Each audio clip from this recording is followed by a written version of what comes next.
ধোঁৱাচাঙত উঠিছে জলজীৱন মিছন আঁচনি। এই দৃশ্য দক্ষিণ শালমৰা মানকাছৰ জিলাৰ হাতশিঙিমাৰীৰ। মুখ্যমন্ত্ৰীয়ে ধমক দিয়াৰ পাছতো গালৰা নাই একাংশ ঠিকাদাৰ অভিযন্তাকে ধৰি বিভাগীয় কৰ্তৃপক্ষৰ।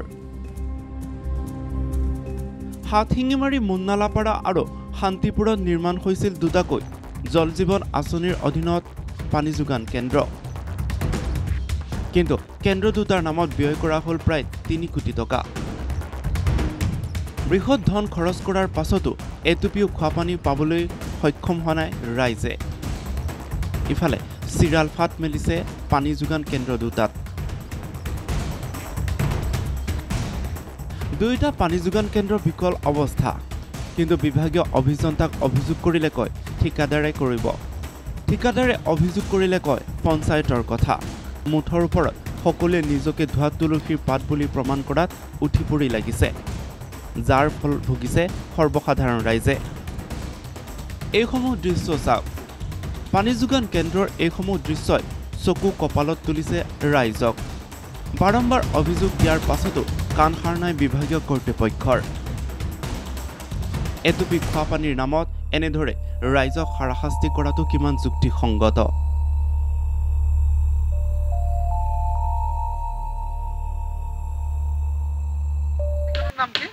এইটো আমাৰ শান্তিপুৰ প্ৰকল্পটো হৈছে, কিন্তু আমি ষ্টাৰ্ট হোৱাৰ পিছত কিছুদিন পানী পাইছিলোঁ। যোৱা ৰমজান মাহৰ পৰা আমি ইয়াত কোনো ধৰণৰ পানী পোৱা নাই। আৰু এইফালে পাইপবিলাক বেয়া হৈ অলৰেডি গৈছে, ফাটিছে। আৰু যিটো পানীটো আমাৰ ভাল নহয়। আমাৰ গাঁৱৰ ৰাইজে সকলোৱে জানে, আপোনালোকে এইটো চালে গম পাব যে তাত কি হৈ আছে। আইৰণ, মানে যিখিনি বৰিং কৰিব লাগিছিল বা কিবা কিবি কৰিব লাগিছিল তেনেকুৱা দিয়া নাই নেকি। পানীটোও বেয়া, একদম পানী হাতত তোলে বেয়া দেখা যায়। আৰু তো 4 মাহৰ পৰা পানী নিদিয়ে। ঠিকাদাৰ এইটো সিৰাজুল ইছলাম, তেনেকুৱা নাহে। ডিপাৰ্টমেণ্টৰ পৰা মানুহ নাহে। তাক কি হৈছে এনেই সন্মুখতে যাব, ইয়াত যে নামি এইটো যে চাই যাব, এইটো আমাৰ আচলতে নাচায়। ইয়াতে আমি নদীৰ পানী খাই আছোঁ, কিছুমানে কুঁৱাৰ পানী খাই আছে, কিছুমানে দমকলৰ পানী খাই আছে। উপায়তো নাই। হয়, আমাৰ এই ইয়াতে সচৰাচৰ জণ্ডিছ এইবিলাক হৈয়ে থাকে।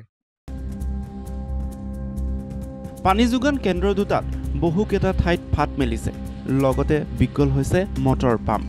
এতিয়া কোটি কোটি টকা ব্যয় সাপেক্ষে চৰকাৰে নিৰ্মাণ কৰা এই পানী যোগান কেন্দ্ৰটোৰ পৰা এটুপিও বিশুদ্ধ খোৱাপানী পাবলৈ সক্ষম হোৱা নাই অঞ্চলটোৰ ৰাইজে। News desk report, the news plus.